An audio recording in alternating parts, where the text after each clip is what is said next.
Hello YouTuber family, કેમ છો? સૌને ગુડ મોર્નિંગ. જય શ્રી કૃષ્ણ. મને લાગ્યું નતું આટલું અજવાળું દેખાઈ શકે. તો ખબર પડી કે બીજી બે લાઈટ કરી છે. મેં કહ્યું બીજી હું થોડું વ્યવસ્થિત નહીં દેખાય. આહા, ઘણા ટાઈમ પછી જો આજે બીટનો જ્યુસ ચાલુ કર્યું છે રુચિતા. ધનુકા પીવાનો બીટનો જ્યુસ. એ કા સલાડમાં કર્યું તો કેમ મજા આવી જાય? સલાડ કાકડી તો મૂકી દીધી. અને થેન્ક યુ સો મચ મારા ધનુએ કાલે મને સરપ્રાઈઝ આપી હતી મસ્તીની. એટલે માથામાં સેફટી પિન કાઢજો. એમાં છે ને સ્પોન્સર બાય રુચિતા જ હોય. સેફટી પિનમાં એની હેર પિનમાં પણ સ્પોન્સર બાય રુચિતા હોય છે. શું થયું ધનુ? શું લાડ કરો? ઉઠી જ અત્યારે અને નીચે લઈને આવ્યો ત્યારે પણ એ સૂઈ જ ગઈ હતી. એને બરોબર લાડ લડાવશે ને ત્યારે એને કઈક રાહત થશે. મસ્ત તહેવારો બધા પૂરા થઈ ગયા. અત્યારે ચાલી રહી છે માર્ચ એન્ડિંગની તૈયારી. બરાબર. અને ઘણા લોકો રુચિતા કોમેન્ટ આવે છે વાસણ બાબતે. સ્ટીલનેસ તો કંઈક એના પર અમલવારી કરો. હવે આના નાખો, કારણ કે આ બધું નીકળી ગયું છે. કારણ કે હું બોલું તને કરવાનું છે એટલે એના આગળ આપણો કાંઈ ના ચાલે. લે તને આમાં ચાલ મારું ગોઠવી આલ. ચાલ ગાડી માટે. એના સવારમાં કોઈને પકડીને રમાડે ને તો એને વધારે ગમે, બાકી હેરાન કરી નાખે વધારે. મોર્નિંગ, જય શ્રી કૃષ્ણ. આજે આપણે બનાવીશું ભીંડાનું શાક. એના માટે મેં 2 કળી જેટલું તેલ લઈ લીધું છે. એમાં રાઈ એડ કરીએ.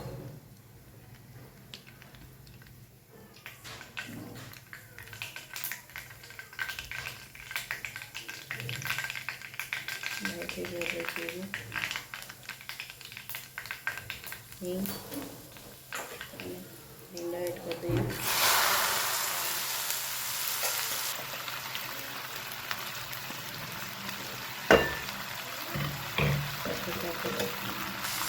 હળદર એડ કરી દઈએ.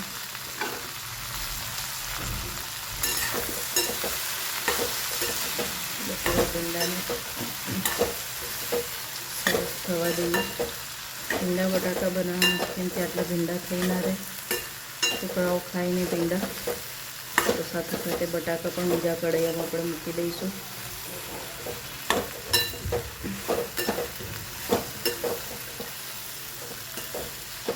બસ આને થવા દઈએ. બસ આપણા સરસ ભીંડા થઈ ગયા છે. હવે આપણે બાજુમાં બટાકા મૂકીએ તે પણ સાથે સાથે એડ કરી લઈએ.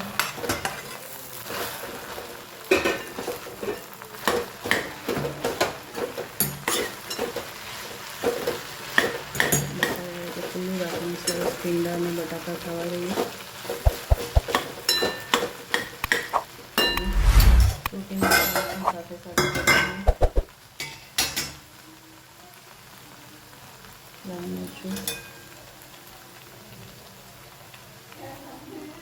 પીલી હળદર,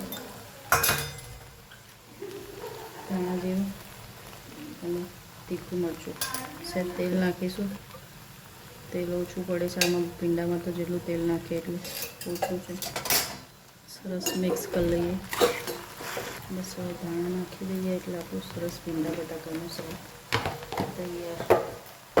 થોડું તમારે લસણ ને એવું નાખવું હોય તો તમે નાખી શકો છો. અને જો તમારે આવી રીતે વધારે ચીકાશ લાગતી હોય તો સહેજ ઉપરથી લીંબુ નિતારી શકો છો. સરસ મજાનું તમારું શાક તૈયાર થઈ જશે. ચલો આવો જોવું જશે કૃષ્ણ.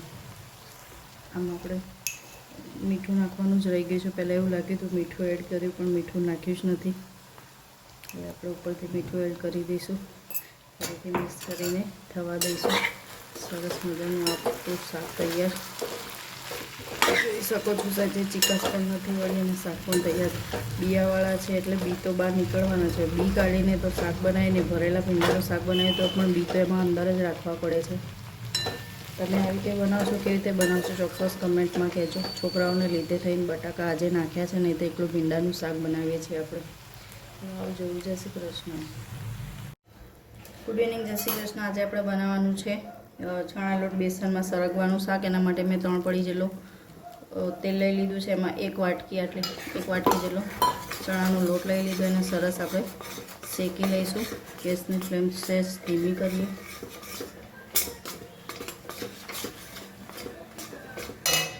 હજી જરૂર છે એડ કરીએ.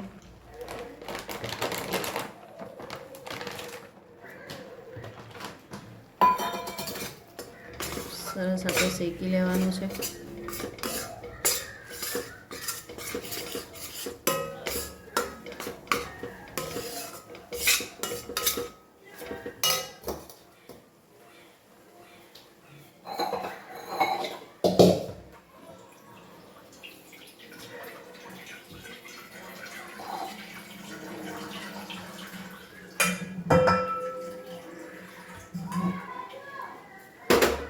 છૂટું પડે ને સેજ ચણા લોટ લાલ થાય નહીં ત્યાં સુધી આપણે એને સરસ મજાનું શેકી લઈએ. બેસન શેકાઈ ગયું છે. હવે એમાં લસણ અને મરચું વાટ્યું છે જોડે જોડે એડ કરી લઈશું. હવે મેં બાજુમાં ગરમ પાણી કરવા મૂક્યું.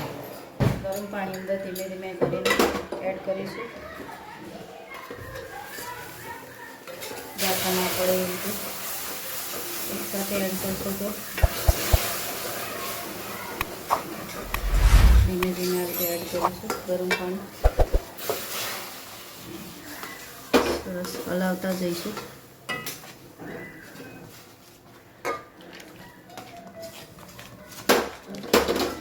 સરસ ગાંઠા છૂટા ના પડે ત્યાં સુધી હલાવીએ. હવે બેસનમાં આપણે મીઠું અને હળદર એડ કરીશું. આજે મારી પાસે ધાણા નથી એટલે મેં ધાણા નથી નાખ્યા. હળદર અને ધાણા જીરું એડ કરીશું. સરસ ફરીથી મિક્સ કરી લઈએ. સરસ આપણું બેસન થઈ ગયું છે. આપણે એમાં સરગવો બાફીને એડ કરી લઈએ.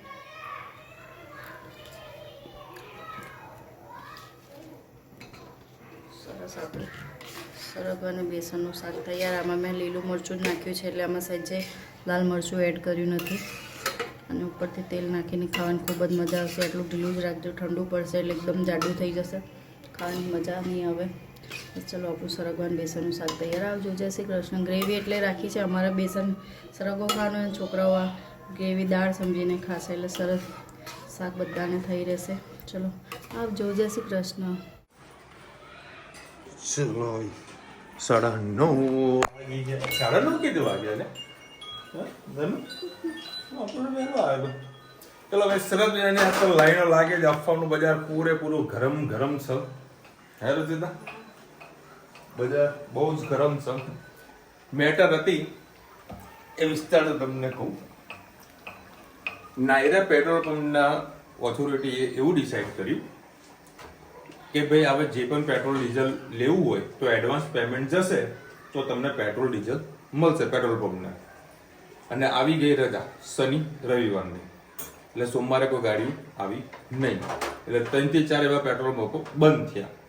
બરાબર, કારણ કે જ્યાં ક્રાઉડ વધારે જતું હોય, લોકો પેટ્રોલ વધારે પુરાવતા હોય, ત્યાં તો પેટ્રોલ પૂરું થઈ જાય. એની અફવાનું જોર પકડ્યું મીડિયામાં કે ભાઈ આ જગ્યાએ પેટ્રોલ પંપ ઉપરથી પેટ્રોલ આવતું નથી. અફવાનું એટલું જોર વધી ગયો. લાઈનો. વાત હતી ફક્ત ને ફક્ત પેટ્રોલ પૂરતી, પેટ્રોલ ડીઝલ પૂરતી. બરાબર, ગેસની લાઈનની કે વાત હતી ને કે ગેસ મળશે કે નહીં, કોઈ ચર્ચા નથી. પણ લોકો ગેસની લાઈનમાં લાઈનો લગાડી. અદ્ભુત દ્રશ્ય. અને બધું પેનિક. જેમ ગેસના સિલિન્ડરમાં જે રીતે પેનિકમાં બધા આવી ગયા હતા, ટેન્શન આવી ગયા હતા, એવી રીતે આ પેટ્રોલ ડીઝલ અને સીએનજીમાં લોકો લાઈનો લાગેલા છે. એમાં અસર અમને પણ પડી છે. કઈ રીતે? ફોન કરું સાહેબ એટલું પેમેન્ટ શું જરા જોઈ લો ને સાહેબ. તમે થોડી વાર પહેલા ફોન કર્યો તો સારું હતું. બધું કેમ થી કે સર અત્યારે પેટ્રોલ પુરાય ને. અલા બાપા તું પેટ્રોલ પુરા હો 200 નું, મારા પેમેન્ટ નું લેવા દેવા. એ લોકોના બહાના આવા છે. એની વેસ્ટ ભગવાનની દયાથી આજે જોગાનો બહુ સરસ કામ થયું. સવારે હું અહીંથી નીકળ્યો તો પરમ દિવસે મારા ગેસ ગાડીમાં હતો જ, એટલે અમદાવાદ ગયા સવારે ગાડીમાં ગેસ પુરાવો થઈ ગયો હતો, બરાબર. એટલે મેં અમદાવાદમાં ગાડીમાં ગેસ પુરાવી લીધો. ને બાકી મારું રોજ ડેલી રૂટીન છે કે હું રાત્રે અમદાવાદથી નીકળું એટલે વચમાં પેટ્રોલ પંપ સીએનજી પંપ બાંધેલો છે, ત્યાં આગળ હું ગેસ પુરાવતો હોઉં છું. આજે વળી મેં અમદાવાદ જતા પહેલાં ગેસ પુરાવી લીધો. અને કોઈ લાઈન નહીં, પેટ્રોલ પંપમાં કોઈ લાઈન નહીં, કશું જ નહીં, કોઈને કોઈ કશી મતલબ પ્રોબ્લેમ હતી નહીં, ખબર હતી નહીં. તમારે ગેસ પુરાઈ ગયો. અત્યારે જે લાઈનો લાગી છે ભયંકર છે એમ. અને પેટ્રોલની જે વાત છે ને, રુચિતાને અઠવાડિયા પહેલા મેં કહી દીધી, રુચિતા પેટ્રોલ તો પુરાવી દેજો. કાલે હું રુચિતાને એક્ટિવા લઈને ગયો હતો, તો કાલે બી મેં પેટ્રોલ પુરાવીને જ આવ્યો હતો 20 રૂપિયાનું. આપણે વચ્ચે એકવાર ગયા હતા, ખબર હે પેટ્રોલ પુરાવ, ત્યારે પેટ્રોલ પુરાય તો હજી પતી નહીં. ખબર કે ભગવાનને પ્રાર્થના કરો કે ભાઈ આપણું પેટ્રોલ પૂરું ના થાય. ચાલશે કેટલું 3 લીટરની ટાંકી હોય, ચાલે જેટલું એટલું ચાલે એટલું, બટ ટેન્શન જેવું કઈ છે નહીં. ફૂલ કરાવતા છે એની વાત થાય. બાકી કોઈ ટેન્શન લેવા જેવું નહીં. કાલથી બધા પેટ્રોલ માખ્યો માણસ કહેશે કે આટલામાં બોની નહીં કરે, કારણ કે આખા અઠવાડિયાનો સ્ટોક આજે બધો ખાલી થવાનો. હા દીકરા કેમ ભાઈ? ઈલાબાના ઘરે તો ના જવા દીકરા. ના ભાઈ ના, ઈલાબાના ઘરે જવું છે. ઘરે જઈને શું કરીશ કે? બાના ઘરે રહેજે ભાઈ. કાકા બારી જાય થોડી દિવસ માટે, બહાર જતો ત્યાં જતી રહેજે. ભાઈ મસ્ત ગરમા ગરમ રોટલે અને સરગવાનું શાક, મોજે મોજ, મજા આવી જાય. શું બેટા? ના બેટા, હા એવું તો ના કરે દીકરા. ચલો ભાઈ 10:30 વાગ્યા હે. રોજી ચાલીને આવી જા. ઓવે આટો મારવા જવાનું ને? ના પાટાને કોઈ કીધું એવું કરે બેટા? હા ચલો આપણે આટો મારવા જઈએ. ચલો તો લો ઊભી થાય. ચલ ભાઈ અત્યારે અમે છે ને સ્પેશિયલ નજારો જોવા માટે આવ્યા છીએ. ફૂલ લાઈનો લાગી છે. એ બધા ઝઘડા કરે ને. પેલા હું આવી હતી, પેલા કે હું આવ્યો તો ને, જો કોઈ અહીંથી લાઈનો લગાવી, પેલો કે ત્યાંથી લાઈનો લગાવો ને. એમાં એક લેડીઝ આવી કે લેડીઝને ફર્સ્ટ ચાન્સ આપો ને, લેડીઝની અલગ લાઈન હોવી જોઈએ. એટલે આ ભલા માના આમાંય લાઈનો બી લેડીઝ માટે.